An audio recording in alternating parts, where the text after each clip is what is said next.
So I decided to make a video here to, well, hopefully maybe add something to,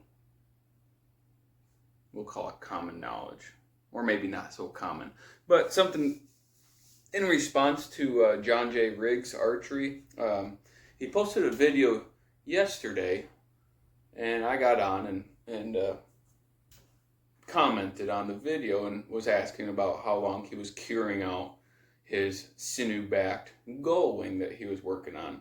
His gullwing's just a touch smaller than mine. I did something a little different on this sinew backing. I got a few layers on this one.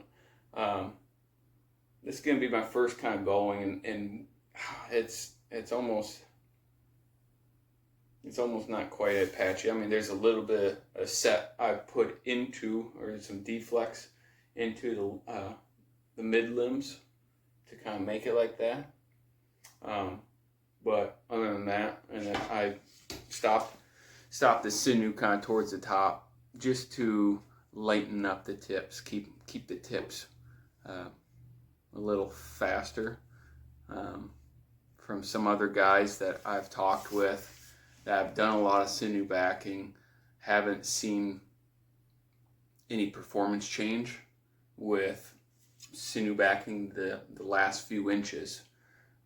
So what I'll end up doing is, when this is done and I'm ready to start doing the final tilling, and I got some copperhead skins that I got while I was out hunting for pigs and deer here in the last couple of years, but some really nice skins I'll back the sinew with, cover it up, and then pretty much just paint the tips, and then put some of my brain tanned buckskin for the handle material and sinew string. I still got a bunch of horse sinew, a couple other strings made up. Yeah, I mean, I've tried about a handful of bows sinew backed in the past, and haven't seen performance increase with it, like people say, like books say, increased poundage, increased feet per second, shooting the exact same arrow, setup, everything, right? I haven't seen that. And so I ended up going and switching over to rawhide, and John touches in his video on this, and he does a good job, but I think too, where in consideration is also the size of bow, which he does touch. He does make mention about, longer bows and sinew backing, and according to Eric Smith, who's here out of Oklahoma, and he is a phenomenal, top-notch contextual bow builder. He states, if I'm not mistaken correctly, I hope I am, but if I'm not mistaken, that he will not sinew back a bow over 46 inches. If he will, he does not expect any performance change. So what he's saying in layman's terms is, you're only going to get more speed and more punch with a 46 and smaller size bow. Past that, all you're doing is adding protection, adding that layer of protection. And so that's where I've gone to rawhide in the past. I do have a big draw. My full structured, what do you want to call it? Skipped out on my mind, but form shooting, I shoot 31 inches. I'm 6'3". I don't know if I'm quite 6'4", but I got a long draw. Previous year or two, I've gone big into these short bows. I was hunting with a bow, or getting ready to hunt this fall with a bow. Actually built that bow as kind of a commemorative after lost a baby. I guess that's just kind of how I operate anyways. When our son was born, he's 2 now, I just put him down for a nap. When he was born, I built a takedown longbow, and I got shark skins on the back of it, and I call that my wife's bow. I literally finished that when my wife was in labor, did that, napped some arrowheads. But then when we were expecting the next one, we lost that one. So I built a short bow, and that was only a 20-inch draw. Thing was shooting about 55 pounds at 20 inches, you know. Well, that's a big short draw or a big change from 31 to 20 inches for me. But all my other short bows I've made here recently have kind of been between that 24, 26 inch draw. And so I've really enjoyed shrinking the size because of just how thick and brushy the territory is here. I can really get in and walk around and slip through the brush as I'm hunting for pigs and get in really close. The only times that I kick myself for not having a longbow is if I am in an elevated position or walking a big field.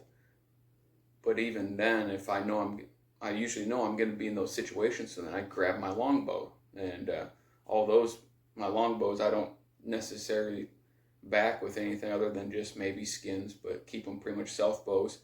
They're 67 inches long, so there's no sense, there's not going to be any performance adage that I could find or that anybody else has pointed me to that would benefit from sinew backing. So when you look at sinew backing something that long, where my bows are 67 inches, my long bows for a form draw,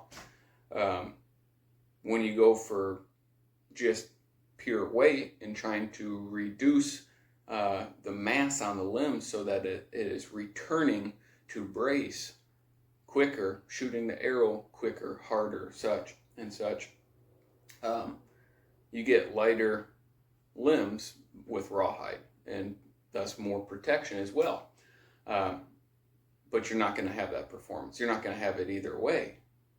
But when you use the right rawhide, I have a benefit of getting a bunch of horse hides. I'm a farrier by trade, and clients, when their horses go down, usually they know that I like to try to brain tan.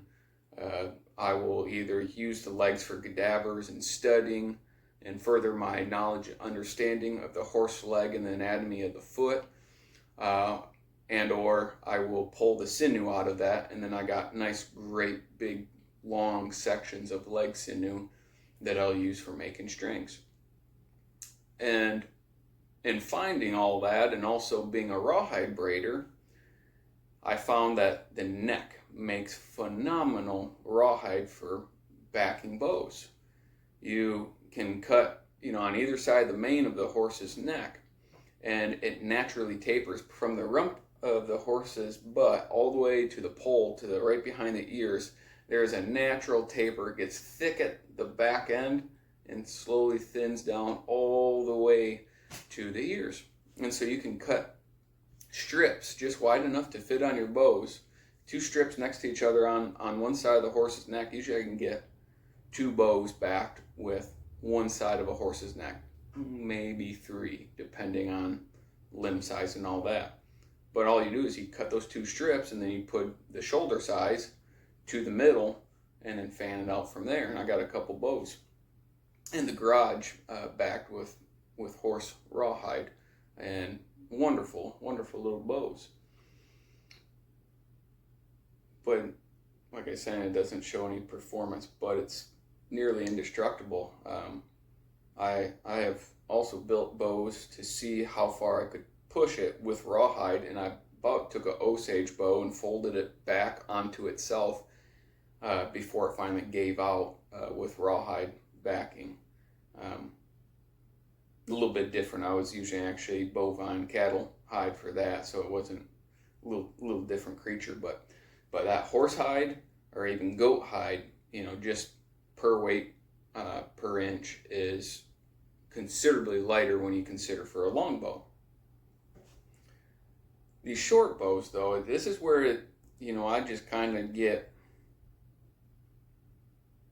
flustered, because I haven't seen that great increase of added poundage or spring to return to brace height after shooting. So that speed, picking up speed.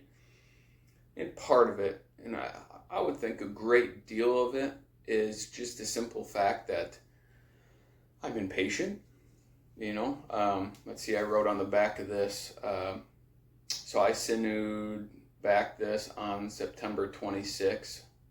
So it's October,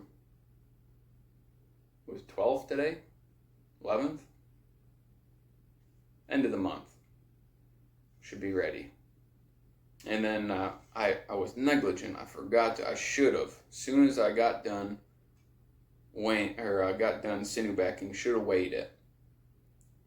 I weighed it 4 days later. So how I do it, and this is a little different too. John made a mention, and I really like this idea about making that bow indestructible, about being able to withstand, I think he said Alaskan, or was it Northern Canada, I can't remember what it was, but really being able to take harsh conditions. And this is one thing that always troubled me with sinew backing. I love using contextual things.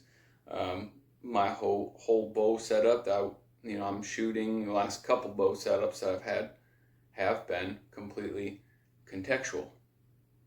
All the glue between arrows, points, river cane, feathers, bow wood, sinew, rawhide, whatever it is, has all been gathered, processed, and put together by myself.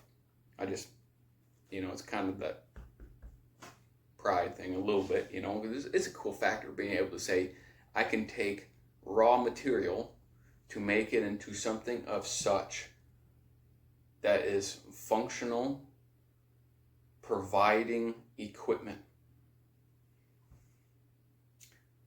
So with the thought of taking acetone, the epoxy, thinning it down, putting it on, great idea. It's gonna make it hard. I mean, it's like in the sense that there's nothing that's gonna break that sucker down. This one I tried a little different. Mike Yancey out of Arkansas. I was chatting with him, and I knew for the last couple of years that he sinew back stuff a little different. And so I wanted to do it like Mike did. And so I was talking with Mike and trying to pick his brain, and kind of hit a stalemate a little bit. And it just could be me just not processing stuff properly. But anyways, what Mike used is Titebond 3. So it's a waterproof wood glue. So he would just, temper all of his sinew, have everything prepped, and then he would just glue it all, put a layer of glue, start laying things down, and then just, paint down another thin layer of glue on, and make a couple layers of that. So, I like that idea. Don't have to worry about it. I mean, I hunt in the rain. I have fallen in the creeks with my bows and self bows and everything else, and in between, and kept hunting with them like that. And so I want something that's going to be able to take the use and abuse. I want to make equipment that can take abuse. It's tools. It's meant to be used. And so I want to be able to, get after it. So I use Titebond 3 on this to eliminate a moisture issue. So I put on all my layers, put my extra layers of sinew on and the handle material to keep this reflex, like John was mentioning. Was loving listening to that, and seeing, there's a lot of things, that I'm doing very similar to him in those regards.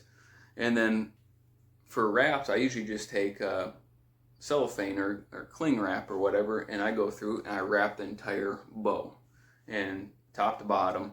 And then I got one of those back rollers, foam rollers for your back. And then I'll take this bow, and then as soon as I get it all wrapped up, and I'll run it over, squeegee it, try to push everything nice and smooth.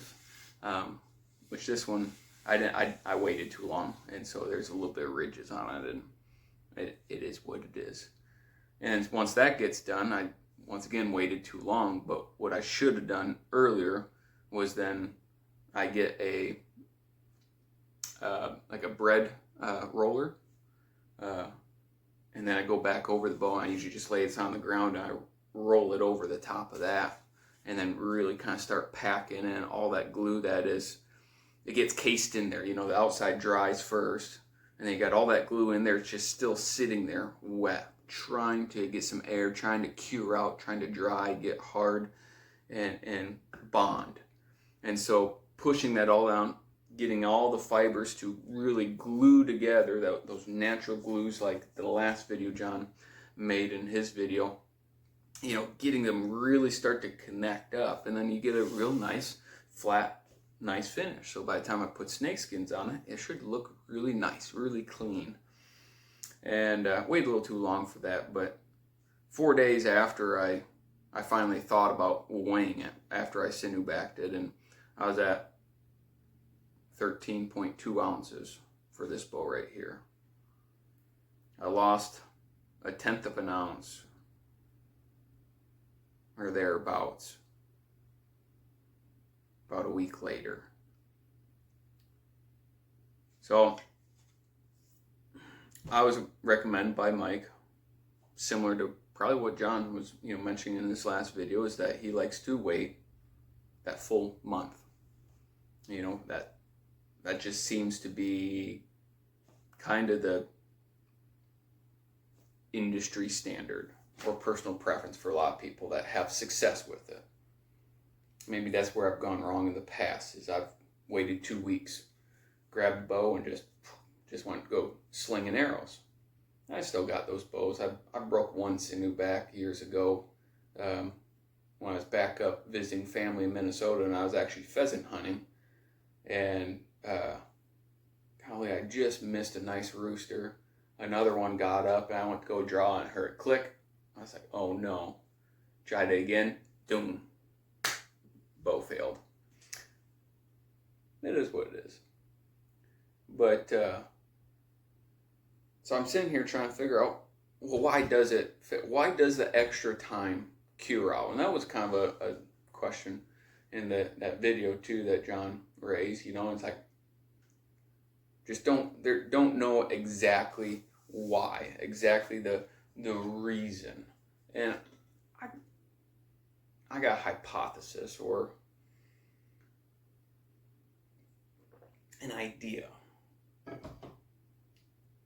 And the best way that I can think about it would be that, like I mentioned, the outside gets cased, the inside sinew, all that moisture that is now trapped is having to actually seep back through the belly of the bow. It's having to adhere and work its way to the belly.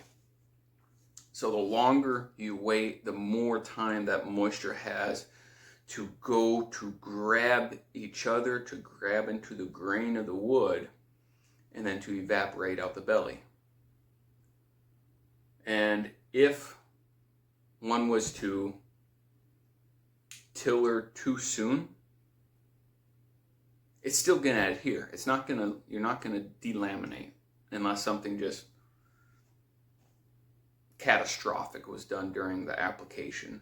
Whether you didn't clean the back of the bow with acetone or water, or you didn't scuff it up a little bit so that the fibers had something real, kind of a little bit of friction just grab onto. My only thought then would be that as that there's still that little bit of moisture, it's grabbed, it's holding, it's not going anywhere, but if there's still just a little bit of moisture in there, it has a chance to slip. Ever so slightly, it will start to pull away. So even if I come in here and I start flexing the limbs a little bit, I might be grabbing that sinew from the back of the bow, and it's slipping, pulling apart just ever so slightly. So that by the time you finally get to that point of your final tiller, you go draw back, and it takes that set.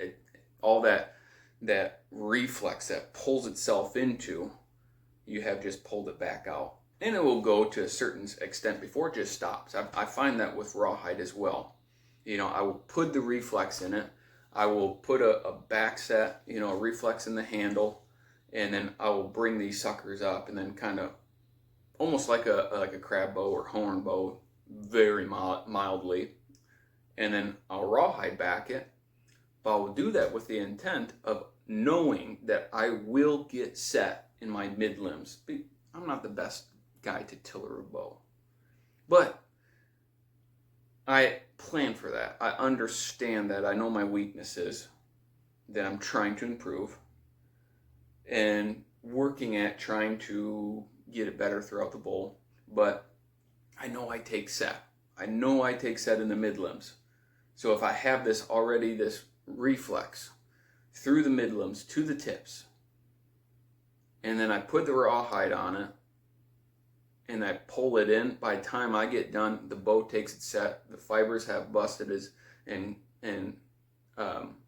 collapsed, compressed as far as they're going to go. My bow sits about dead even, My reflex in my upper tips are about lined up, and I have just a nice 5-curve bow.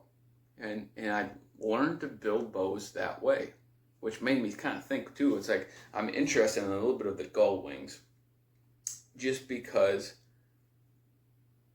I wonder, and this is where I don't have the history, this is just me experimenting and finding things out on for myself. And knowing my habits doesn't mean this is the habit of everybody, but just knowing my habits made me think like, hey, if I'm building and taking set in a bow, and I'm getting a nice 5-curve, beautiful bow to look at. I really like the aesthetic appealing of it. Last 5-curve that I made and hunted with, I killed a pig with, perfect shot, nice and low. It was almost a clear pass through, full primitive, sinew back, self bow, with the exception of the glue holding the rawhide on, river cane arrows, pine pitch glue, turkey feather, everything that I've built. So that was like my first true, fully primitive. Killed another pig with another setup, but modern strength, so I don't count it. I'm a purist, I guess, in that sense. So then I was thinking, well, with these gullwings, maybe they started off as this crazy horse bow, that just kept rising up and going, but never had a set, never had a deflex back into it. It just took deflex over time. Put a hard reflex in the handle, shot it. It became to take that set and became what we know as a gullwing now. That's my thought. But this is experiment for me. And after listening to John J. Riggs' archery video and thinking more on this, and it's gonna drive me nuts. I'm half tempted to put this in a box and ship this across the country to some family, just so I don't touch this. Just so I don't touch it in any near amount of time. Because as of right now, I think I'll get back up to North Country to hunt. So closest time when I get up there is going to be early Christmas time. So that gives me, end of October here will be 4 weeks. The 26th of October will be, 4 weeks that this has been curing out. Well, then I'll have all of November and then a couple weeks of December before I get up. And then I can actually get my hands back on this bow. So it's a possibility. That would be the best thing for me, to be out of sight, out of mind. Hide it. Me even just sticking it, I gotta put it in here up on top of a shelf, but I'm back in here studying and reading way too much. So I'm always looking at it, and I always come and grab it almost once a day or whatever, just like, I can't wait. Even if I wait a month, I can tiller it out, and I'd be like, hopefully my leg's back. I broke my leg working on horses, and it's been a very slow and unfortunately very discomforting, kind of painful recovery. But I'm hoping by the end of October, I'm going to slowly be back to work. I'm going to slowly be ready to start walking the woods again, and then if that's the case, then I'll have a month time to have this thing dried out. I can finish this out. I can hunt with this thing and hopefully take a deer with a primitive setup. Haven't taken a deer yet with primitive gear. I've taken it with self bows and stuff, but not with stone. Missed a few opportunities. Learned a lot last year, but anyways, that's kind of my two thoughts. I guess to boil it down is you're not going to have performance when done right and properly weighted for the cure time. I don't think you're going to have the performance beyond that 46-inch bow, as Eric Smith here out of Oklahoma mentions. Yeah, I think he has a book out. I can't recall it, but very, very smart guy, very handy with building bows.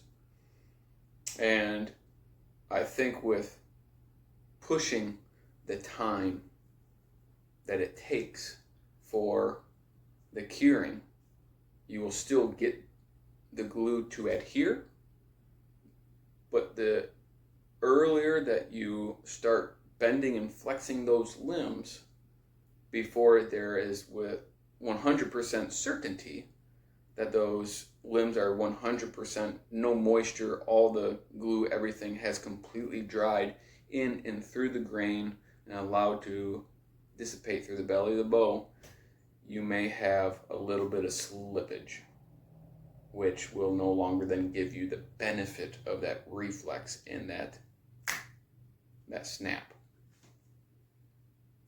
To me, it makes sense. I hear stories of like ancient Asian cultures, and the boyars there, they would build a bow and they would wait a year before they'd finish it out to give it into the soldier's hands. For if they had a bow and the bow was to break during combat, the boyar would lose his head. They couldn't afford to have a weapon that meant the difference between life and death, slavery or freedom, fail. They couldn't afford that to happen. So they made sure that that glue, that hide glue, and the tendons they weren't going anywhere. That's my thoughts. I'm sure there's more to it. I'm sure I'm forgetting something, but that's my idea, my response. I'd love it for anybody to kind of get in here and chime in. Tell me your experiences. Maybe your suggestions. Maybe I'm just looking over something. Maybe I'm not asking the right questions.